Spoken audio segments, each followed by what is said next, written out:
Hey everyone, welcome back to another quick how-to. In this video, we're going to show you how to change account in Monopoly Go. So when you open your Monopoly Go app, as you can see on your screen, and you want to change your account, basically, just need to tap on the three lines right there at the top right-hand corner of your screen.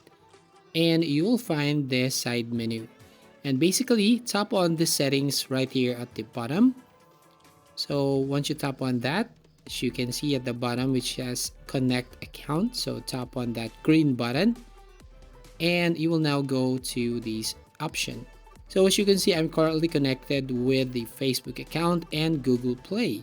So if you want to change account, maybe you just need to disconnect one of the accounts right from here, or you just need to tap on the Facebook account or Google Play account to basically change your account. So you just need to tap on this disconnect button and you'll be able to change your account.